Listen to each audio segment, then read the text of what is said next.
با توجه به خب ما اکثر سوشال میدیا ها فیلتره، اینو چقدر تاثیر گذاشت رو بیزنس شما؟ همه برگشتن سمت اینستاگرام و اون اتفاقی که بگیم همه رفته باشن سمت ایرانی، اصلا چنین چیزی نیست که بودشون با سوشال میدیا کار کنن. نیستن آقای محترم، نیستن. آدم‌های جوونی هم خیلی دنبال رشد کردنن و یه سری نوآوری باحال به من بگید که چجوری تونست مثلا با بودجه کم مثلا یه رشد خوبی داشته باشه. اومدیم توی اون محتواها و نوین‌ها رو پروموت کردیم. یه پول دو یه خوشحال خانم رو دیگه تام میشه بده. بله اون 2 میلیارد و اومدیم دیگه شروع کردیم به تیم ساختن. اسمش از کجا اومد؟ چرا اینقدر شباهت داره برسیم؟ نوین‌ها حال نوینشه. بله نوینه. آقا سلام علیکم، وقت شما بخیر. با یه اپیزود دیگه از مجموعه فاوندرز تاک در خدمتتون هستم. اینجا شرکت توسعه فناوری‌های روز فرا است.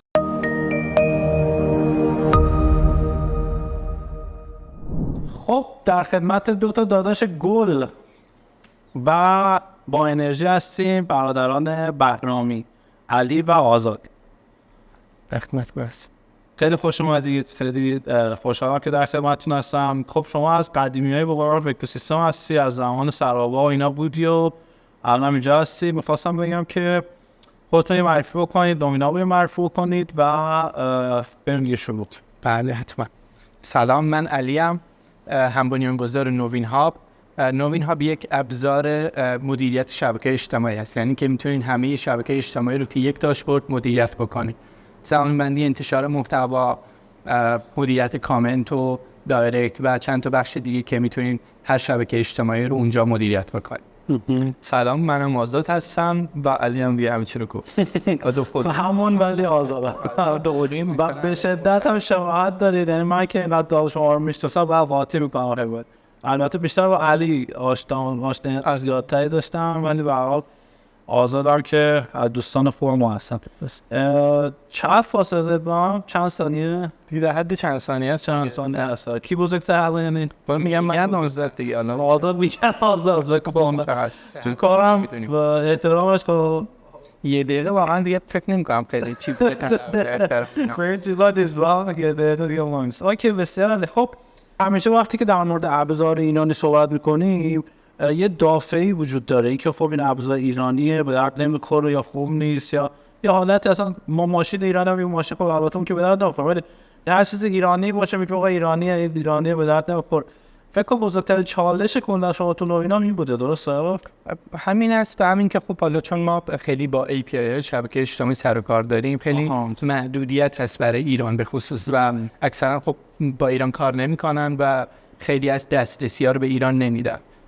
فکر کنم بزرگترین چالشی که ما داشتیم اینه که بتونیم API ها رو از اون ور، یعنی بیشتر سمت اون ور ما دردسر داریم که حالا API نمیدن یا ایران رو اصلا جزو کشوری که و چالش بزرگ. خب این واقعا چالش خیلی بزرگه. خب بعد چجوری هندلش کنید؟ دیگه با کلی ترفند و کلی یعنی عملا فکر کنم استاندارد کار نمی‌کنه، یعنی از جاهای مختلف. چرا ما الان تقریبا همه شبکه اجتماعی که دارین API رسمیشون رو گرفتیم، ولی خب تونستیم حالا با یک شرکت واسط مثلا یک شرکتی خارج از این استفاده کنیم یا به این صورت کار بکنیم، ولی خب الان همه شبکه‌ای که پوشش میدیم API رسمی ان و کاملا تایید شده است. الان خب مثلا کدوم API واسه رسمی با ایران کار میکنه؟ کدوم سوشال؟ ما همه رو داریم که الان نه فقط ایران بدونن ایران بدونن اینو اوکی لینکدین اوکی کار اجرا بزرگ پیام رسانه ایرانی فعلا کاملا واسه آرنور داریم. ولی خب میگم حالا علی بس چالش‌ها رو میگه. یکی از چالشایی که وجود داره این حوزه حالا بحث کلا دیجیتال مارکتینگ و سوشال مدیا مارکتینگ یه موضوعی خوب تازه اومده و زیاد قدیمی نیست و اون ابزاری که ما شروع کردیم به فعالیت این بود که اصلا به آدم بگیم چنین قابلیتی وجود داره، تو چنین کاری بکنی. باریکلا. اینکه بهشون یاد بدی که میتونی کاراتو از قبل زمانبندی کنی، سوشال مدیا رو از قبل زمانبندی کنی و اتوماتیک بشه. این رو به آدم‌ها یاد دادن، فرآیند سازیش کردن. اوایل چالش اولمون بود دیگه، حالا که شروع کردیم برای بحثمون، چون من بیشتر مارکتینگش رو انجام میدم و این یاد دادن خیلی برای ما هزینه بر بود. خب بیایم تو حوزه‌های مختلف محتوا تولید کنیم، خودمون هزینه کنیم، اینکه بیایم حالا با وبینار با روش‌های مختلف که وجود داره اینو بتونیم فرآیندسازی کنیم و این نباشه که یه سوشال مدیا منیجر فقط از روی گوشیش بیاد پست رو بگی خب الان ساعت رسید برام آپلود کنم. این حالت رو تغییر بدیم یک مقدار برای حالا سوشال مدیا مارکترها و منیجرها.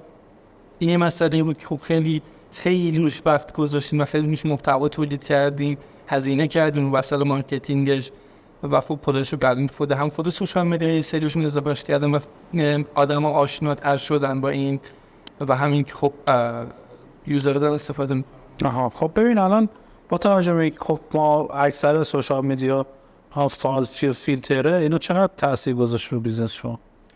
برای کسب و کار در هر صورت کار میکنن، یعنی کسب و کار نمیتونن از این فضا دور بشن و دیگه بیخیالش بشن. اولا ما میبینیم که بعد از فیلترینگ اینستاگرام خیلی از کسب و کار برگشتن و دوباره چون کانالی که دارن همینه و عموم مردم روی اینستاگرام خب نمیتونه یک کسب و کار بره روی پیامرسان بله کار بکنه، در حالی که آدما اونجا نیستن. اونم دنبال آدماست که هر جا که باشه وزیر میگه هستن والا نیستن. طبق آماری که ما داریم اومد نیستن. آقا اینجا خودشون با سوشال مدیا کار کنن نیستن آقای محترم، نیستن. خیلی واقعیت اینه که تغییری نکرده بعد از فیلترینگ، یعنی همه کسب و کارها و طبق آدما چون آمار دیگه سوشال ها رو داریم کاملا و فعالیت یوزرها رو میبینیم و اینکه همه برگشتن سمت اینستاگرام و اون اتفاقی که بگیم همه رفته باشن سمت ایرانی اصلا چنین چیزی نیست. ما این نکته میگم راجع به اون دیتایی که خب ما داریم منتشر میکنیم، روزانه 1000 تا محتوا داره از طرف نوین ها منتشر میشه توی سوشال مدیا ها. خب این آمار رو ما داریم نگاه میکنیم میذاریم جلومون، نموداری که پیام رسانه ایرانی باشه اصلا اینقدر ناچیزه که اصلا نمیشه دیدش. یعنی اون آمارایی که دولتی ها میان اعلام میکنن راجع به استفاده کسب و کار به خصوص از سوشال مدیا، چون ما بیش از هم ساید کسب و کاراییم، اصلا کسب و کارا زد نرفتن، تغییری حاصل نشده و اینقدر فکر میکنم ناچیز باشه که سنی که راجع به صحبت اصلا در صحبت نمیشه. باشه. خب ما در مورد بیزینس مدل نوین ها بخوایم صحبت کنیم، قبلش من یادم شما یه بیزینس مشابه دیگه داشتید. بله. اون چی بود؟ چه اتفاقی براش افتاد؟ با سراوا کار می‌کردید؟ چی شد؟ بعد چه اتفاقی افتاد؟ آره من از اولش بخوام سوال کنم ما زیاد طولانی نشد. آره اصلا ما توی مریوان بودیم و اینجا شروع کردیم یه استارتاپی بود به اسم بیکار دیزاین. بیکار دیزاین یک پلتفرم طراحی آنلاین کارت ویزیت بود. بعد اومدیم توی شتاب دهنده اولا اینکه شما بک‌گراندتون چیه؟ من میشن مسئولم و آساتم مارکتینگ. پس فنی هستید؟ فنی تا حد کمی. بعد هر دوتون نیستید یعنی فنی؟ کاملا فنی نه، هیچکدوم کامل مثلا برنامه‌نویس نیست. پس تیم فنی داری؟ حالا دعواش چون آره. بعد اینکه ما اومدیم آواتک شروع کردیم و اونجا خب یک شروع خوبی بود برای ما و از اونجا ما اومدیم مسئول ذره بهتر کردیم و اومدیم محصولات دیگر رو هم بهش اضافه کردیم، مثلا بروشور و کارت ویزیت بود، بعد پوستر بود، هر چیزی که چاپ میشد. بعد از اونجا میشد طراحی کرد و سفارش چاپ داد و نسخه چاپ شدهش رو دریافت کرد که اسمش بعداً شد رونگار. رونگار حالا ما یه سری چیزای دیگه اضافه کردیم، سوشال مدیا هم پست سوشال مدیا هم اضافه شد مثل کنوا یا سرویس وجود دارن. بعد توی اون میشد پست رو هم شیر کرد، یعنی که شیرش کرد توی سوشال و از اونجا خب یک تشابهی بین این دو تا هست و ما اونجا خب توی آواتک بودیم، ما توی سراوا و توی اینتورک قرار بود سرمایه‌گذاری بکنم و رفتیم حتی دفتر اینتورک بودیم تقریبا 1.5 سال و قول سرمایه‌گذاری دادن و هر روز فردا اوکی میشه ولی نشد. یه سید مانی بهتون دادن توی شتاب دهی آواتک. اونجا دادن، بعد قرار شد که مثلا یه ران دیگه بله روز دمودی دیگه حالا سرمایه‌گذارا اومدن و اونجا اینتورک گفت که سرمایه‌گذاری می‌کنیم و دیگه پروسش جلو رفتیم با اونا و فقط مونده بود که پرداخت پول که دیگه نهایی بشه پرداخت. ولی حالا به واسطه چیزی اتفاقی که برای سراوا و اینتورک پیش اومد و کلا شد مجموعه PPG و PPG هم کلا از بین رفت و اینا، ما هم به واسطه اون اتفاقها میشه گفت که شکست خورد و تموم شد. یعنی رونگار کامل فیل شد. کاملا فیل شد. بعد چه اتفاق افتاد؟ بعد دیگه ما یه مدت خب نشستیم از تجربه هایی که داشتیم استفاده کردیم و گفتیم خب حالا اگه بخوایم دوباره به این فضا برگردیم، چیزی که برای ما جذاب بود این که آدما از اون تولز انتشار اون رونگار استفاده می‌کردن. اون باعث شد که ما بگردیم مثلا چنین چیزی وجود داره توی ایران یا نه. و از همون یه تیکه کوچولو شروع کردیم و نوین هاب متولد شد. از بسیار خیلی خوب، یعنی شد نوین هاب.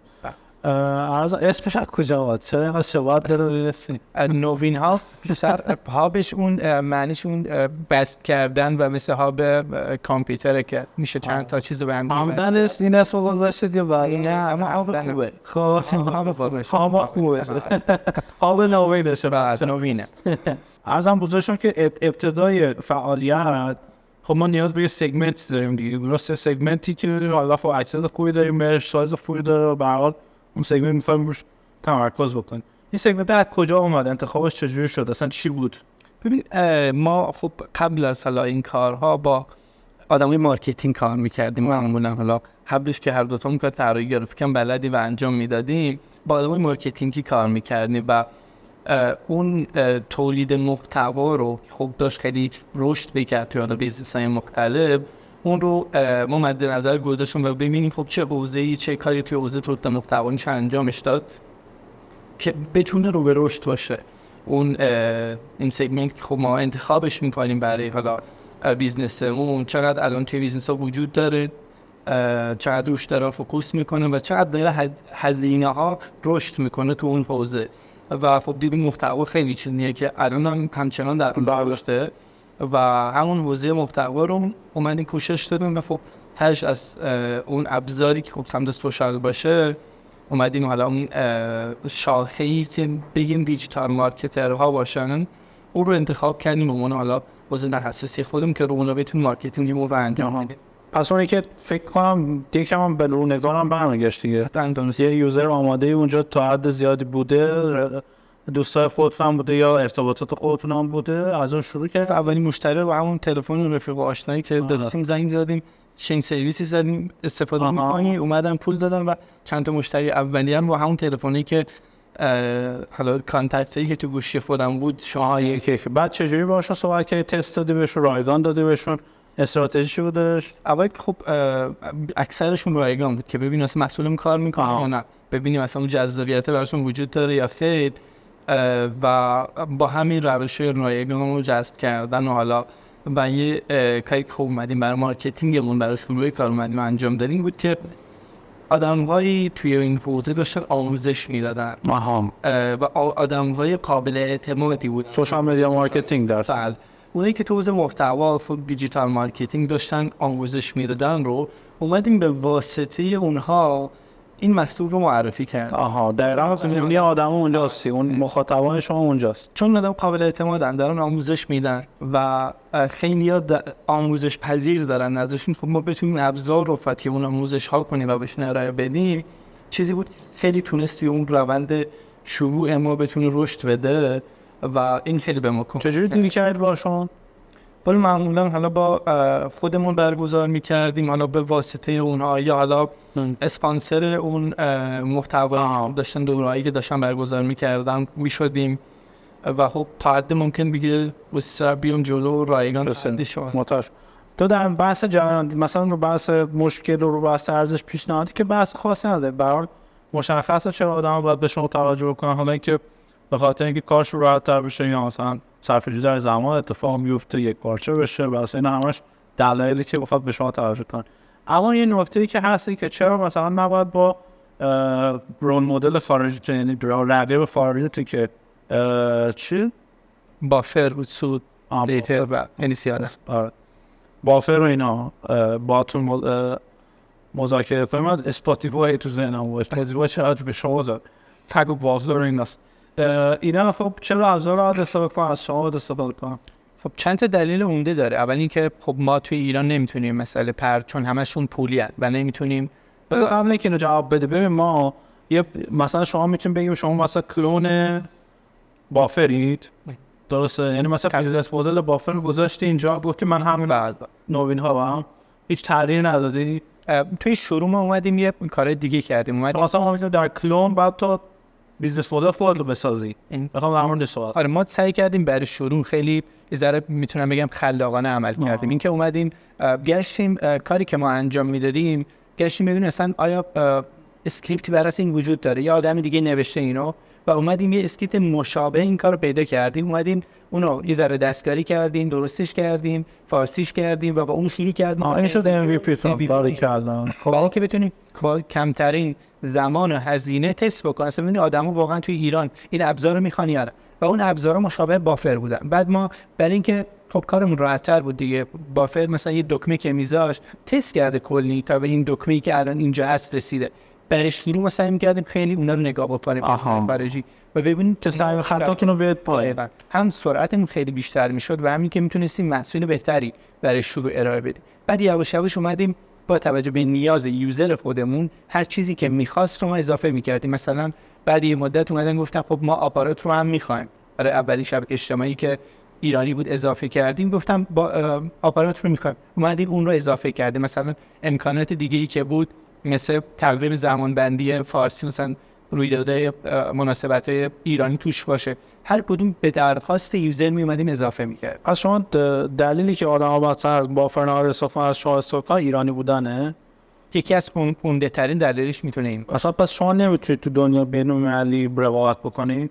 به صورت کلی به یه ذره تغییرات میشه انجام داد، یعنی که خود هسته سیستم همونه، چه بافر چه ابزار دیگه یک توزیع که میتونه زمان بندی بکنه. یک سری چیزا هست که میتونه تغییرش بده، مثل اینکه تقویم فارسی داره، شمسی داره، یکی اینکه مناسبت‌ها توش هست، یکی اینکه شبکه اجتماعی که پوشش میدیم کدوم است. مثلا ممکنه که توی ایران شبکه‌ای که استفاده می‌کنیم مشخصا چند تا، توی خارج از ایران چیزای دیگه است. مثلا توی ایران ما خیلی کم الان فیسبوک استفاده می‌کنیم و بیشتر اینستاگرامه، ولی توی دنیا فیسبوکه و توزیعی هم که توسعه دادن بیشتر برای فیسبوک اونا. ولی ما اومدیم برای اینستاگرام خیلی اینستاگرام بیشتر استفاده. البته این نکته رو من بگم، چون اون پیچره‌ای که ما توی نوبل اومدیم تعریف کردیم الان داریمشون، خیلی هاشون رو میتونم بگم به نسبت یه سرویس خارجی مثل بافر متفاوت شده. یعنی ما این محصول رو حتی یه تستی رو هم توی بازار خارج از ایران اومدیم انجام دادیم و بازخوردهای خوبی گرفتیم به نسبتش. چیزیه که حتی به نظر من چون با تستی که انجام دادیم میتونیم توی بازار خارج از ایران هم روش کار کنیم و اونجا هم ارائهش بدیم.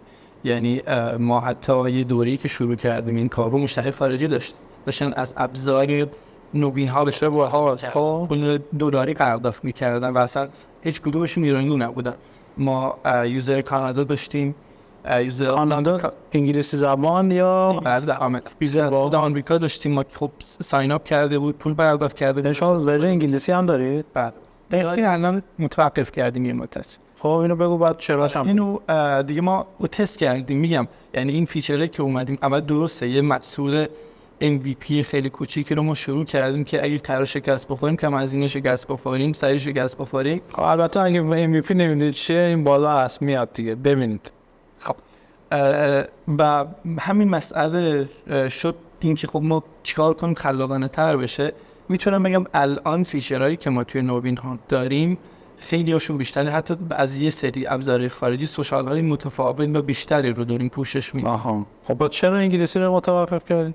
برای اینکه یه مدت تست کردیم از نظر هزینه دلاری، مارکتینگی که میتونیم اینجا انجام بدیم و چالشایی که برای پرداخت این چیزا وجود داره فعلا متوقف کردیم تا اینکه فکر کنم بعد آینده بیزینس به حال اینه دیگه. درست. قطعاً ما یه نگاهی به این هم داریم و الان هم مسئولی هم که داریم توسعه میدیم. مثلا هر چیزی که توسعه میدیم ورژن انگلیسیش توسعه میدیم بعد فارسیش میکنیم برای اینکه نگران ببینیم که یه روز بعد خارج از ایران هم خیلی مهمه. این نکته قبل اینکه حالا بریم یه استراحت بکنیم برگردیم میخوام در مورد شتاب دهنده با صحبت کنم. این که هر کدوم دوست داشته جواب بده. تجربه شتاب دهنده برای شما چی بوده؟ اصلا رفتن چقدر تأثیری داشته برای شما و آیا پیشنهاد بکنید به بچه‌ها این کار انجام بدن؟ چون کلی از من میپرسن که مثلا ما شتاب دهنده بریم نریم بوت استرپ بریم جلو، شتاب دهنده چی به ما میده؟ اصلا کلا چرا چه شتاب دهنده انتخاب کنیم؟ شما کلا در مورد این هر کدوم دوست داشتید؟ حالا من بخوام یه توضیح بدم.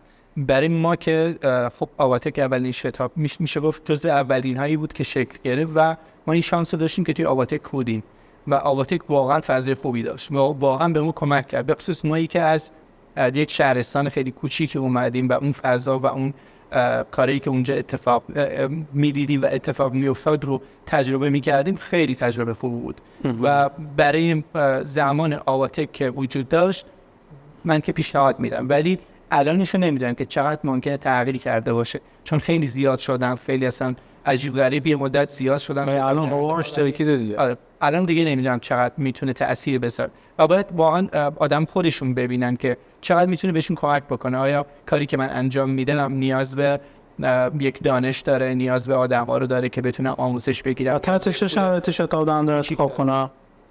به نظر من طبق حالا چیزی که خودشون نیاز دارن، یعنی که اگر یک پول کوچیکی نیاز دارن و میتونن یک نفر بیاد با اون رو تامین بکنه، شاید لازم نباشه در سطح ولی اگر پول رو ندارن و میتونن از یه جا مثل شتاب دهنده بگیرن، شاید بهتره کارا رو شروع بکنن. در نکته دیگه هم هست، مثل اینکه خب شتاب دهنده صرف نمیتونه اتفاق افتاد. یه ارتباط دارن، یه دایره ارتباط دارن. اگر من یه بیزنسیم که قرار با جاهای دولتی کار کنه، قطعا ورود من به شتاب دهنده خیلی میتونه دسترسی منو به اون آدما، به اون حتی مشتری احتمالی خودم بیشتر کنه. اینه که من از شتاب دهنده چی میخوام، کدومش رو میتونه برای من تامین کنه. اینی که آیا ارتباطات میخوام، آیا فقط پول خالی میخوام از یه شتاب دهنده، یا شاید حتی یه شتاب دهنده های تخصصی که وجود داره الانم منتورینگ خیلی به کار یه سری استارتاپ و یه سری آدمی که کان استارتاپ را بندازن بیاد. آها. این مسئله ها خیلی مهمه که حالا باید بچینیم کنار هم دیگه. اگر یه شتاب دهنده تخصصی وجود داره تو حوزه تخصصی من، خیلی به نظر من خوبه برید تو کمک می‌کنه دیگه، نه تنها پول نقدی که بهت میده، اون شبکه‌ای که میده اسمارت مانی به قول معروف بیشتر بهتون میده. اوکی، مرسی ازتون. امیدوارم که تا اینجا به درد خورده باشه و نکات خوبی بهتون گفته باشه. مرسی از شما که تا اینجا کنار من بودید. بریم یه استراحت کنیم و برگردیم. اسپانسر این اپیزود شرکت توسعه فناوری روز فراز هستش. فراز پلتفرمی رو توسعه داده برای سرویس های بانکی و غیر بانکی که ویژه اپلیکیشن ها، فینتک ها و هر نرم افزاری که بتونه API رو کال بکنه این سرویس ها رو ارائه میدن. این سرویس ها میتونه بحث احراز هویت باشه، استعلاما باشه، انواع افتتاح حساب، انتقال وجه و استعلام های مختلف هستش. همچنین سرویس های مثل پرداخت قبض و انواع پرداخت ها، اینا رو میتونید توی نرم افزار خودتون سمت خودتون پیاده سازی بکنید و اینا رو API رو کال بکنید. همچنین اگه محصول خوبی داشته باشید که توسط حالا خودتون توسعه داده شده باشه و بشه این رو توی پلتفرم خودشون قرار بدن، این رو قبول میکنن و آمادگی رو دارن که اون محصول شما رو هم توی بازارچه خودشون قرار بدن تا برای دیگران قابل استفاده باشه. اگر دوست داشتید این وارد سایتشون بشید، اطلاعات بیشتر هست. خب برگشتیم با یه اپیزود دیگه از مجموعه اپیزودهای فاندرز تاک. در خدمت برادران بهرامی هستیم. قبل اینکه ادامه بدیم صحبت‌ها، تشکر می‌کنم از اسپانسر محترم این اپیزود، شرکت توسعه فناوری روز فراز. خب خسته نباشید، دمتون هم گرم. مرسی که بودید. امیدوارم پارت اول خودتون راضی بوده باشید. من که خیلی استفاده کردم. میخوایم ببینیم که برگردیم بحث منابع انسانی. یکم در مورد منابع انسانی صحبت کنیم. یه چالش خیلی بزرگیه برای استارتاپ فکر میکنم، مخصوصا برای ما که به هر حال جوونیم و چندی 72 آغازی باید طبیعتا 72 یک ساعت 72. من که حالا 67 که بدتر، ولی شما 5 سال به هر حال شوب جا دارید برای که برسید. به خاطر همین معمولا سخت واقعا بحث منابع انسانی. میخوام ببینم که اون موقعی که جذب سرمایه کردید، دفتر زدید و فلان داسته، دفعه تیمتون هم بزرگ شد و اینها، چجوری این اتفاق افتاد، بر چه اساسی افتاد، چه تجربه‌ای داشتید این افزایش منابع انسانی تو و چجوری چه هندل باید و کلا ساختار یا تیمتون الان چه شکلی، قبلا چه شکلی بود، چجوری الان شده این؟ ما زمانی که حالا جذب سرمایه رو انجام دادیم، اومدیم خب تا جایی که ممکن بود ما خودمون جلو رفتیم. یعنی واقعا من میخوام این رو توی شروع بگم، این که اگر جذب سرمایه هم میکنین، حتما برای نیاز اون استارتاپ جذب نیرو بکنید. لازم نیست که آدم‌ها زیاد بشن. یعنی حتما به دفتر لوس بگیرید، به ماشین بگیرید و بهترین آدما رو بگیرید. اینا تاش همش ضرر، همش دقیقاً هزینه زیاده. درست. خب ما اومدیم خب برای یعنی تا جایی که میتونستیم خودمون ادامه دادیم، باز هم با جذب سرمایه. به هر جایی که ما دیگه نمیتونستیم انجام بدیم، یک آدم رو اضافه میکردیم برای اون کاری که میخوایم. یعنی کارش مشخصه که قرار هست مثلا این کار رو اون آدم انجام بده. یعنی کار برای اون آدم داشتی. دقیقاً. یعنی که اول بر اساس نیاز آدم رو گرفتی، نه از اول به تیم درست کنی بعد نیاز بسازی. دقیقاً. البته ما خب پیش بینی هایی کرده بودیم که مثلا ممکنه که بعد تو پیش بینی مالیت بیاری دیگه. دقیقاً برای جذب سرمایه یه حدودی باید مشخص بکنیم که خب چقدر نیرو قرار اضافه بشه، حدودش چقدره، ولی این خیلی دقیق و درست نیست که الزاماً باید اینقدر اضافه بشن. ممکنه که با یه ابزاری، با یه روشی بشه یه آدم رو مثلا کمتر گرفت و یه جایی یه پولی رو سیو کرد برای مارکتینگ بیشتر. ما اومدیم خب بر اساس نیاز خودمون آدما رو جذب کردیم و خب خیلی تیم جوونی شکل گرفت و تونستیم ادامه بدیم. یه دفتر رو هم دیگه مجبور شدیم که بگیریم و بریم اونجا و شروع بکنیم. دیگه اون کوورکینگ جواب نمیداد و خب یه فضایی می‌خواست یه ذره خصوصی در رو یه ذره بتونیم تو 4 سفر دیگه هم بکنیم. بعد که ران درشن رو بکنید 4 تا مثلا بتونیم 4 تا ویدیو ضبط بکنیم از اینکه واقعا در سخت این کارا. ما اومدیم خب این کار رو انجام دادیم و یواش یواش تیممون بزرگتر شد. نیومدیم یهو مثلا 4 نفر رو استخدام بکنیم و بیاریم. از اول قبلش نوین ها قبل جهاد سرمایه چند نفر بود؟ 4 نفر بودیم. 2 تا شما بود، 2 تا فنی بود تو. یه نفر فنی، یه نفر هم پشتیبانی. کل نوین یه نفر کشیده میشته. بله.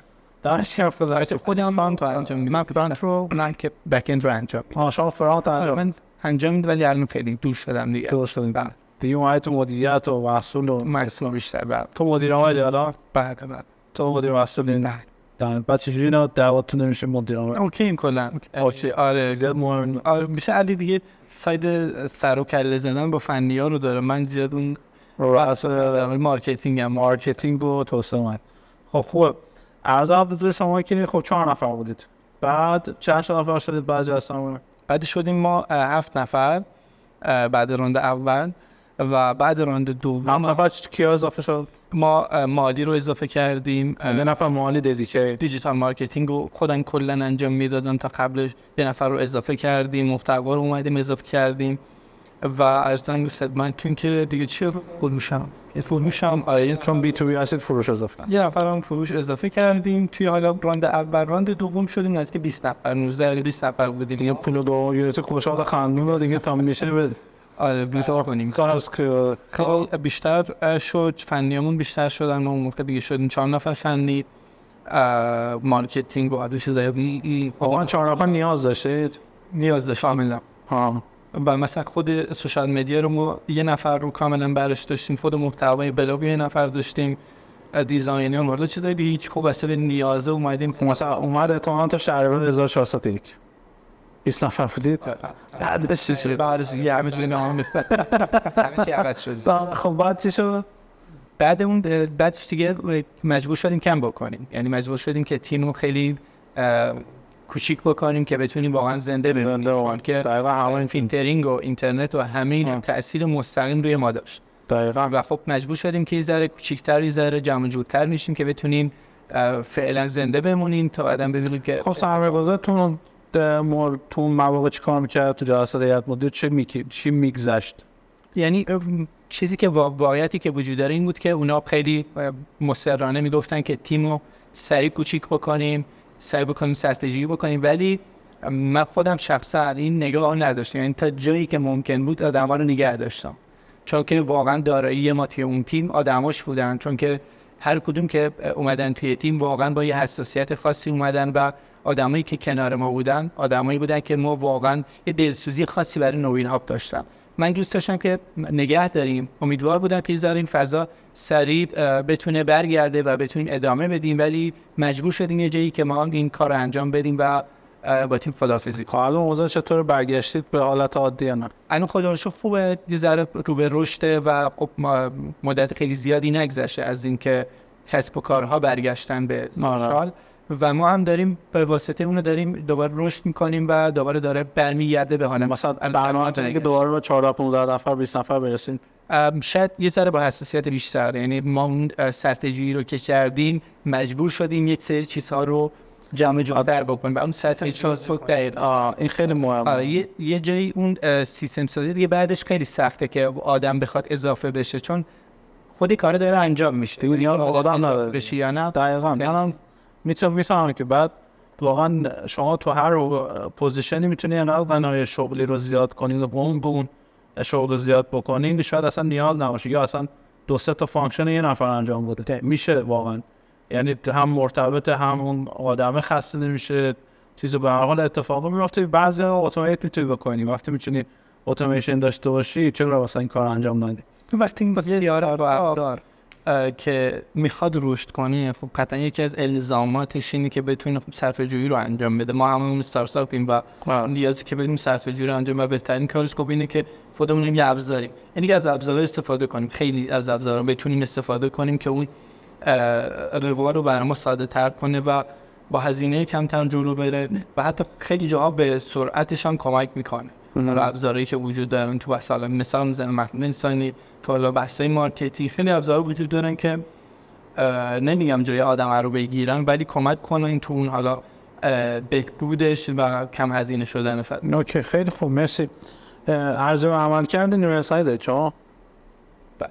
چجوری؟ ما با یه سری تولز انجام میدیم این رو مثلا دیلی بات و چند تا ابزار هست یه پلتفرمایی که میشه دیگه کلا جلسه ترتو روزانه خودش. الان دفتر داری یا ریموتیم کاملا هر ما هم ریموت؟ این خوبه به نظر من با همین دیلی بات بعد چرا بعد این بود خودش حالت اینه که خب میاد هر روز جلسه روزانه رو برگزار میکنه مثل یک منابع انسانی. یک سری سوال مشخص کردیم که هر هفته میاد ازشون میپرسه، یک بازخوردی میگیری، بعد کاراشون رو میتونن اونجا وارد بکنن، تسکاشون مشخصه و حالا یه سری تولزای دیگه هم برای مثلا تسکا داریم مثل ترلو اینا که میشه اونا رو هم اینتگریت کرد و خیلی با دیلی بات با ترلو هم ترلو و هم دیلی بات هر دوش این دو تا با اینتگریت کنه چه باحال. حالا بعدا میشه بهانه سوال دارین بکنین چجوری در حساب چون وقتی همه ریموت میشن واقعا خیلی سخت میشه مدیریت کردنش.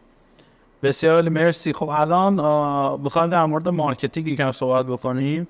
این که شما خب قاعدتا ما استارتاپ همیشه بودجه نامحدودی برای مارکتینگ نداریم، یعنی همیشه باید یا دست به دست حرکت بکنیم یا باید به قول معروف خیلی با بودجه کم کار رو ببندیم. یه سری نوآوری باحال به من بگی که چجوری تونست مثلا با بودجه کم مثلا یه رشد خوبی داشته باشه. یکی از کارهای چند تا کار مختلف اومدیم انجام دادیم تو مارکتینگ که بتونیم با حالا همون هزینه کم بریم. یکی از موضوعاتش تولید محتوا بود. خب این که مثلا مثال میزنم مثل استارتاپ‌های بیلبوردی که اومدن بیلبورد زدن با هزینه‌های خیلی زیاد بود، این روال ما نرفتیم جلو، اومدیم محتوا تولید کردیم، اومدیم توی اون محتواها نوین‌ها رو پروموت کردیم. این محتوا خوب موندگاره و آدم‌ها خیلی راحت‌تر میتونن جذبش بشن. یکی از موضوعی که خب ما خیلی روش فوکوس کردیم تولید محتوا. یکم طولانی مدت هستین بازخوردش طولانی. نظر من نه، مثلا یه کتاب الکترونیکی رو ببین تولید کنی خیلی تایم زیاد طول نمیکشه، خیلی میگیره به واسطه خیلی زیادی میشه. یا وبینارهایی که بشه برگزار که ما یه سلسله وبینارهای رو برگزار کردیم در پلتفرم معظم سمینار. بله خیلی تونست توی آشنا شدن آدم‌ها با نوین‌ها کمک کنه، چون خب مدرسا پروموتش می‌کردن، آدم‌ها می‌اومدن که حالا کد تخفیف میدادیم که خیلی به ما کمک کرد. بس محتوا. یه موضوع دیگه که ما اومدیم روش کار کردیم به واسطه همون ارتباطات. من میگم اگر کسی میخواد استارتاپی رو بندازه اول باید ارتباطاتشو بسازه، یعنی حتما باید ارتباطاتی داشته باشه. پس کلید واژه شما ارتباطاته، یعنی ارتباطات. شما به عنوان فاوندر باید ارتباطات داشته باشید. این کلی کمک میکنه خیلی. چون ما مثلا کار رایگانی که می اومدیم تو مارکتینگ انجام میدادیم که همون کمپینی مشترک می اومدیم با واقعا به درد میخورن کمپینا، خیلی روی رشد میتونه کمک کنه، چون از اینجا بعد دیگه سر نمیشه یه جای زیاد شدن. یه اوایل که تازه ما این کار رو شروع کردیم با حالا استارتاپایی که بتونیم مخاطبش به ما نزدیک باشه و بتونیم جذبش کنیم، حالا کمپینی خیلی زیادی رو رفتیم با سودای خیلی خوبی تونستیم بگیریم. این دو تا کاری بود که خب ما براشون اومدیم انجامشون دادیم. و یکم که اون کاری بود که به مدرسا و اینا اکانت خودتون رو میدادن.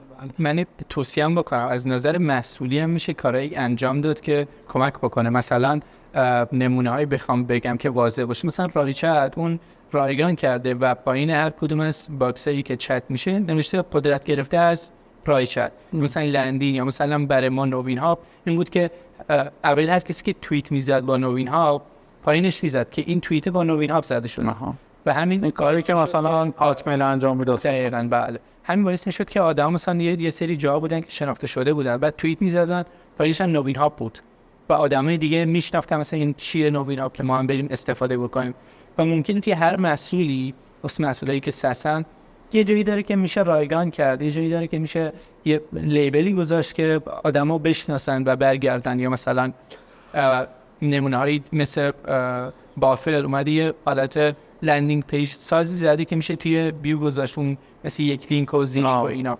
همون میتونه خودش باعث بشه که آدما آشنا بشن بیان و اون خود مسئول رو بشناسن. مثلا از خود مسئول هم میتونیم استفاده بکنیم که چه چیزی رو میتونیم رایگان بدیم و باعث بشه که آدما ما رو بشناسن. یه نکته برای من جالبه این که خب یکتانت اومده چند تا بیزنس مختلف داره دیگه، جریان نمیدونم تریبون این سیری که زده دیدنم نوین هامه. آیا شما با هم برادر فرات میشن اینا چجوریه با هم آشنا با هم کمپ مشترک می‌رید هوادار یوزر میرید اینا چه کمک میکنه؟ ما خیلی این فضا رو اومدیم استفاده کردیم که حالا بتونیم مثلا با جریان یک کمپینی بریم که حالا چون قطعا کسایی که دنبال مارکتینگن، حالا سوشال مدیا مارکتینگن، خب خیلی مخاطب نوین هاب هم هستن و خیلی کمپین مشترک رو باشون رفتیم و اوکی بودیم. یعنی ما از این روال هم خیلی تونستیم استفاده کنیم. بیزنسی پس این همش کمک میکنه که چون اون سرمایه‌گذارتون درست انتخاب کردید دیگه، سرمایه‌گذار که درست انتخاب کرد، اون اکوسیستم که اومده تو بازی شما خیلی جذاب بوده. اوکی، بسیار عالی، ممنونم.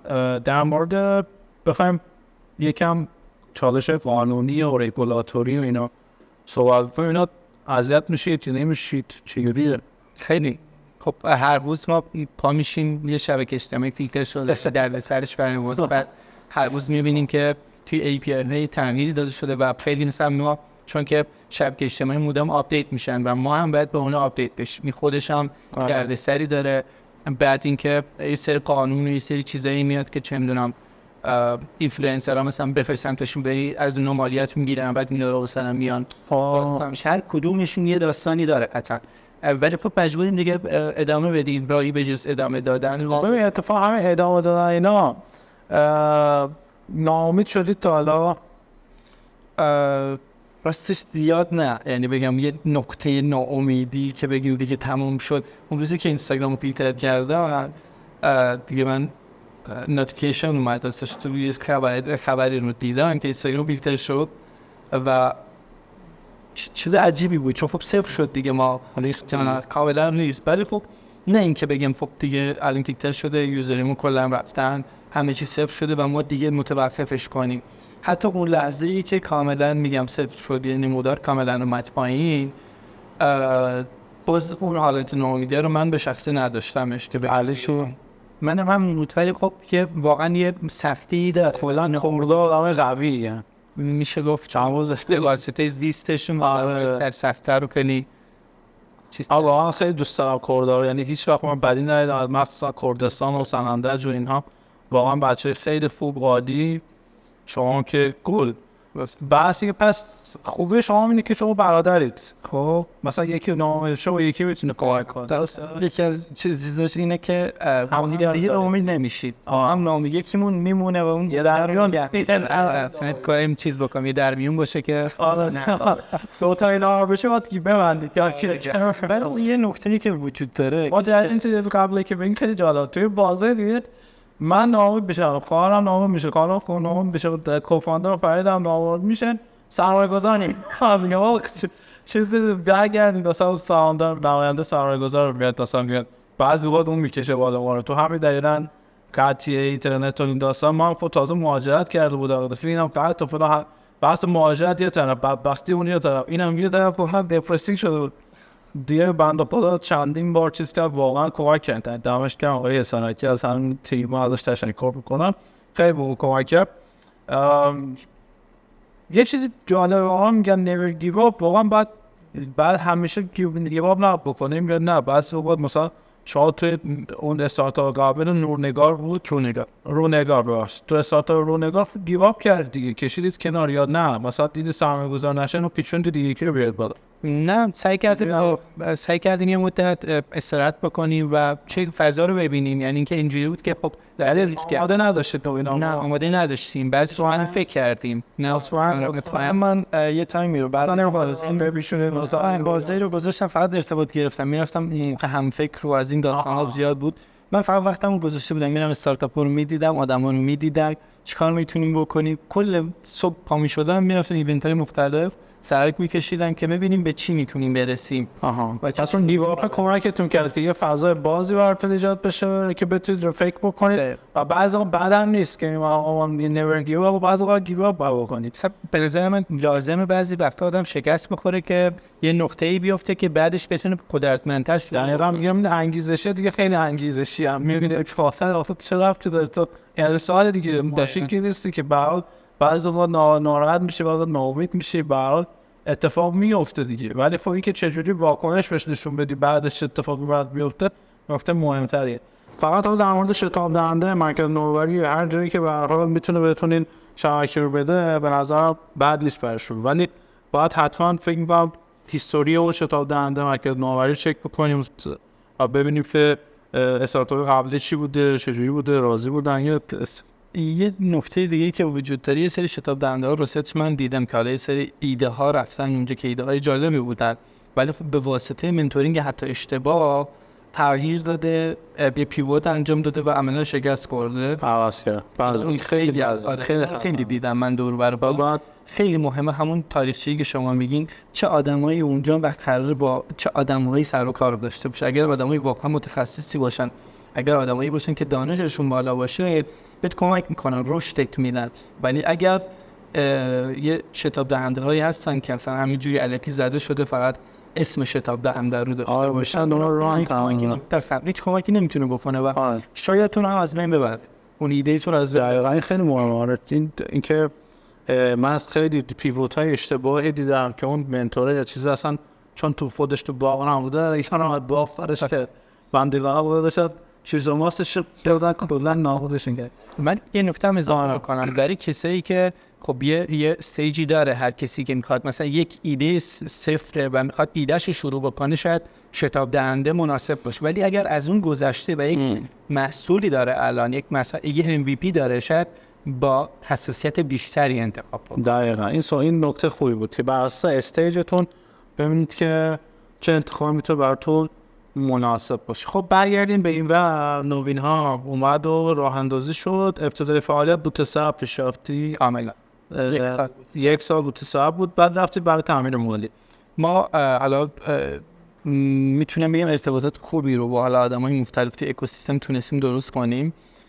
ما رفتیم با حالا به واسطه یه هم شکل دادن یه همکاری و یک این شروع کردیم به صحبت کردن و اونجا خودشون حتی ایده سرمایه گذاری رو به ما دادن که حاضران روی این من با یک تا دست صحبت کنیم یا نه ما رفتیم همکاری کنیم با همکاری و این ایده رو دادن و ما هم حالا برای جذاب مشتاق هم بودیم، یعنی سمت یک تانت قبل که ادامه بدی که کی متوجه شده که پول میخواد؟ چون ببین ما همیشه صحبت سر که آقا بریم شتاب دهنده یا بوت استرپ بریم جلو یا کیتم بحث اینه که مثلا واقعا تامین مالی باید حتما انجام بشه از طریق ویسی یا جای دیگه سرمایه‌گذاری حتما باید انجام بشه، نه باید بوت استرپ پیش بره؟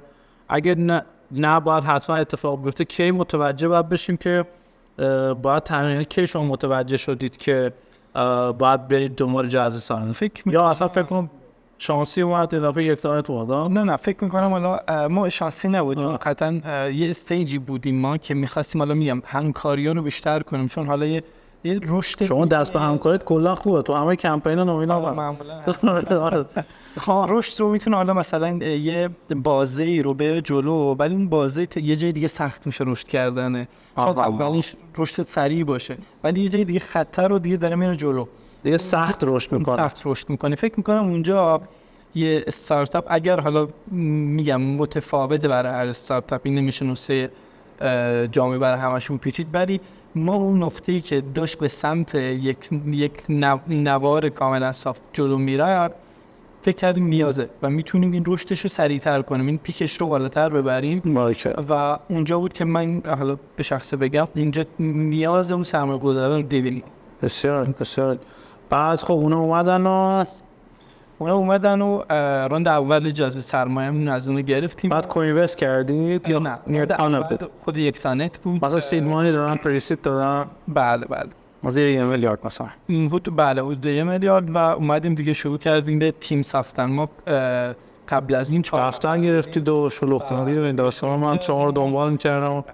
خب و دیگه بیشتر فوکوسمون رو گذاشتیم رو مارکتینگ که بتونیم، چون خب محصول یه سرویس ساس و خیلی تامین و از این چیزا نداره و میتونه رشدش خیلی سریع باشه اگر مارکتینگ درستی بشه روش انجام داد. بیشتر ما فوکوسمون رو گذاشتیم رو مارکتینگ و خود همون محتوایی که خب ما خیلی روش تاکید داشتیم. تیم رو حالا بخش بیشتر از تیم رو ما مارکتینگ رو موقعی که حالا اومدیم جذب سرمایه رو انجام دادیم و مسیر رو چیدیم که دیگه رشد کنیم. باشه. بعد رفتید تو جذب سرمایه دوم.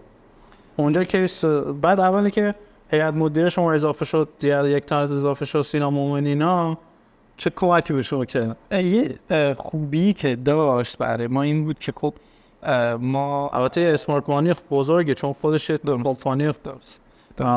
همون دقیقاً نکتهش و اینه که ما یه جایی رو اومدیم انتخاب کردیم برای سرمایه گذاری که خودش تو همون حوزه فعالیت ما داشت کار می‌کرد. آدم‌های جوونی هستن، اونا هم خیلی دنبال رشد کردنن و قطعاً به تو هم کمک میکنن رشد کنی. چه فقط این پرداخته نیست، اون مبلغی نیست که بخوان پرداخت کنن، قطعاً کمکت میکنن تو ارتباطاتی که دارن اونا توی خودشون دایره‌ای که خب سمت مارکتینگ خودشون تو مارکت. آره دیگه خودشون فهمید مشتری شما رو دارن. من یه چیزی هم که تو ذهنم، ما رفتیم با آریان صحبت کردیم، آریان افشان، پسیم بپرسیم که آیا سرمایه بگیرین یا نه، فکر می‌کنی برای ما مناسبه و که بری از یک تانت بگیر. بله این زمان که داشتیم با یک تانت صحبت می‌کردیم و یه جمله گفت که اونا جوونن، همین راهی که شما رفتین اونا یه دور رفتن، درک می‌کنن که دقیقاً دارین چی می‌سازین و چیکار می‌کنین. موقعا تو فنوا بودید. بله دقیقاً. گفت که درک می‌کنن، پس به نظر من بهترین انتخاب برای شما اونجاست، چون یه دور این راه رفتن و شما اگر یک کاری می‌کنی، یک سرمایه‌گذاری که با این حوزه آشنا نیست، مثلا میگه که این چه کاری یا مثلا به درد نمی‌خوره یا نظر اشتباه میده، ولی برای یک تانت دقیقاً همون حوزه بود و میتونست خیلی کمک بکنه و این دانش خیلی خوبی رو به ما منتقل کرد. کلی گزینه خیلی خوب بهتون اضافه می‌کنه دیگه، چون اینقدر مشتری بالقوه‌تون رو میتونید ازش استفاده کنید. الان اگه مثلا یه شرکت وی سی ایکس مثلا وی سی ایکس میومد 2 میلیارد میداد، یک تانت مثلا 1 میلیارد میداد، بازم یک تانت انتخاب کرد؟ شاید بله. چرا؟ چون که اون زمان خب تو فقط پولکی تو شاید کمکی و دانشی که اون زمان داشتیم این بود که خب یک طرف میتونه به واسطه پولش به ما کمک بکنه، ولی الان که ذره بزرگتر شدیم میفهمیم که واقعا اون زمان انتخاب خوبی بود برای چون من فکر می‌کنم بیشتر از 1 میلیارد به شما چیز داد، مخاطب داد و مشتری. ما خیلی رو پروموت کردن نوین‌ها به ما کمک کرد. حالا توی واقعا کمک کرد توی پنل نوین‌ها گذاشت و این خیلی مثلا توی رشد یوزر ما تونست به ما کمک کنه، توی ایمیل ها، توی معرفی ها، حتی توی مشتری خودش کاملا اومد نوین ها رو اضافه کرد و این توی مسیر رشد ما خیلی برای ما خیلی خوب کمک کرد. و راند دومتون چی شد؟ خیلی کوتاه. راند دوم رو ما خب دیگه به یه رشدی رسیدیم، دوباره خواستیم حالا خیلی بیشتر بجیم، بیشتر رو اضافه کنیم و دوباره افتاد توی روال. آره ما رفتیم، دقیقاً افتاد توی روالی که ما رفتیم با خود یک تانت صحبت کردیم که خب از این بیشتر دیگه نمیشه بیام یه پول. آره ما با اونو صحبت کردیم و گفتیم یه روز به مبلغ بیشتری داریم و خودشون که خب گفتن ما تنهایی نمیتونی سوال کنی شما، ولی کوینوست رو حاضریم انجامش بدیم و رفتیم با بهمن صحبت کردیم، 2 کارآفرینی بهمن. بله. و به موقع اسلامی مرینا بودم. ما با خود چیز بیشتر وحید و علی اینو بیشتر بیشتر به اونا بود، با اونا شروعش کردیم و دید رو بستیم. بسیار عدد خوب گرفتی، تا نمیخوام عدد بگی، اگه دوست داشتم بگو ولی مهم نیست. بحثی که به اندازه گرفتی. دقیقاً ما مشخص کردیم که چقدر نیاز داریم، این نکته خیلی نیازمون گرفتیم. اندازه خیلی دقیقاً. این خب رون فایلی که آدمو می‌نویسن خیلی مهمه که چه مبلغی رو دریافت کنی. اگر خب کم باشه که میمونی توی هزینه‌هات با اون، چون قطعاً یه سرمایه‌گذار KPI داره برای تویی که می‌خوای سرمایه رو جذب کنی، باید KPIشون کنار اون مبلغی که میخوای نیاز داری KPIشون تعریف کنی و باید اون KPI رو بتونی اصلا به اون مبلغ بزنی، کم نباشه و اینقدر هم زیاد نباشه که تو اون بریز به پاشو انجام بدی و ترش دیگه اصلا چیزی هم روش در مورد بریز به پاشم صحبت بکنم. آره. اوکی مرسی، دمتون گرم، دست در نکنه، خیلی ممنونم و از شما ممنونم که تا الان که شما بودید و ما رو تحمل کرد. مرسی. اگه کامنتی بحثی دارید، اگر نمونید هم استفاده کردید، تجربه داشتید، حتما برای من این زیر بنویسید. اگه توافق خواستید بگید که من بچه‌ها بگیرم و امیدوارم که از نمونه ها استفاده بکنید. دمتون گرم. فعلا